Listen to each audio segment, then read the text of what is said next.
I just wanted to get on here and give you guys a word, and the word is don't discount the blessing. A lot of blessings that we receive, like, I truly believe like God blesses us each and every day, right? But when we receive certain type of blessings and they don't show up in the form or the way that we prayed for, we discount that thing as if God didn't just bless us. We discount that thing as if it's something that we had before. We discount that thing like God didn't have to do that, but he didn't. We discount that thing as if, we could have went without it. No, why are we discounting blessings that God is blessing us with? Say, for instance, you're praying and you're asking God to give you, Lord, I want a pink Mercedes-Benz truck and I want it decked out with this and that and the third, and God bless you with a black one. My girl, that's still a blessing. And he still gave you what you asked for. He still blessed you with much more than you had before, right? But just because it did not come shipped or packaged or delivered in the way that we wanted it, we discount that thing as if it's just a regular thing. It's like, no, this is a whole blessing from God, right? Also, it can be in a form of, God bless me so I could be a blessing to others. I know a lot of people pray this prayer, and that could just simply be waking you up every day, right? Because he knows that your presence matters. The ministry of your presence matters. That means that you can give somebody an encouraging word. You can be inspiring to somebody. You may be the person who prays for everybody. You may be the light in the midst of darkness when everybody in the room or your family or whoever is negative, and when you come around, it's just like positive words and a positive atmosphere and things like that. Like, that's a blessing. And then when I break down this type of word, I always go back to the fact of our prayers are oftentimes too small for the big God we serve.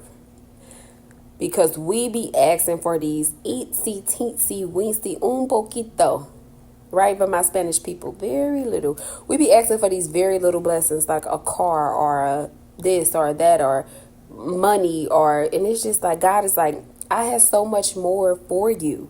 But you're not even asking for it. Like, do you think that you are worthy of it? Or do you not understand the access that you have? Do you not understand how big I am and what I can do and what I'm capable of? The plans that I have for your life, because I'm the one who knew you and formed you before you were in your mother's womb. Like, I had plans for you to live out a certain type of life. But here you are asking for the petty eddy things, right? And it's just like, we serve a big God. We serve a God of exceedingly abundantly above all we could think of or imagine, right? So even the things that we have not yet imagined, God can do for us, and is capable and is able to do for us. And we be just asking for the little stuff. And I know God be like, she want this, but I got this for her. But she won't even open her mouth and ask, because we know that our words are powerful, right? Speak to something, speak things into it. Like, our words are powerful. And it's just like, God is like, do you not want what I have for you?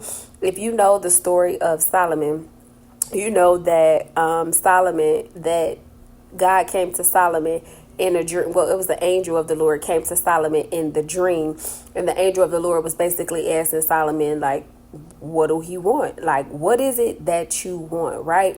What is this something that you would want God to do? Like, if God was to ask you, like, hey, what do you want? Like, what would you like for me to do for you? Right? Like, fill that in, fill in the blank, because I really want to know. Put it in the comments. But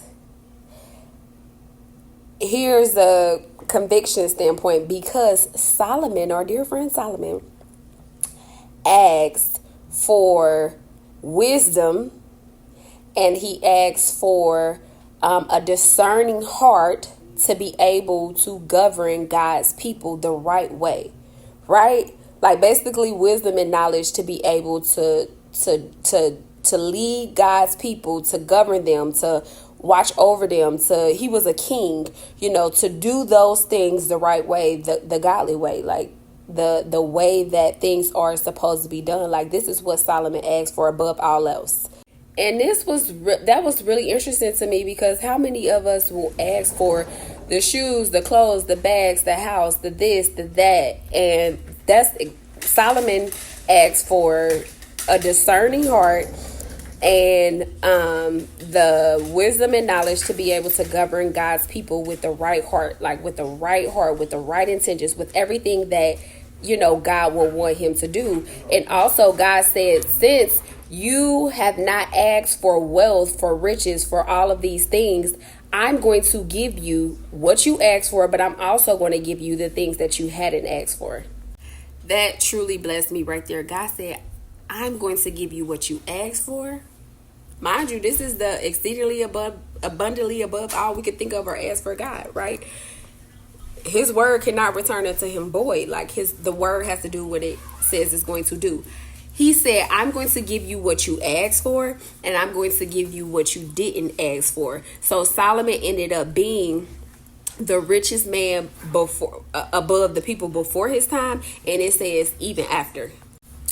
That story is really good. If you haven't read Solomon, go and read that story. It's such a good story, and it is just a reminder of who God is and his character, and the fact that, you know, he cares about, like, he knew what Solomon needed. Even though Solomon didn't ask for certain things, he obviously knew what he needed, and he provided him with much more than what he even asked for.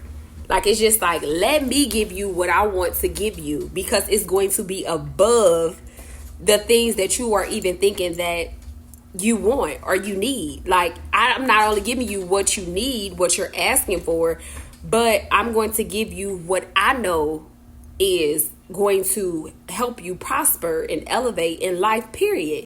But I hope this word helps. Even if one person get it, I'm cool with that. I'm fine with that. But just know and understand that sometimes the things that we ask God for are too small. It's like God is like above that. Like, come on, we serve the God who created the heavens and the earth. And then also, when God is blessing you with things that you have prayed for, just because it is not showing up in the form that you have prayed for it to come in, doesn't mean that that thing is not a prayer. It's not an answered prayer, because God answers prayers. We just be getting mad sometimes when it don't show up in the form of what we think it should show up as, right? We have to we pray to him, but it's up to him to deliver it in the form that he sees fit. That's the thing about prayers and God. But God bless you guys. Have a great evening, and don't discount the blessing.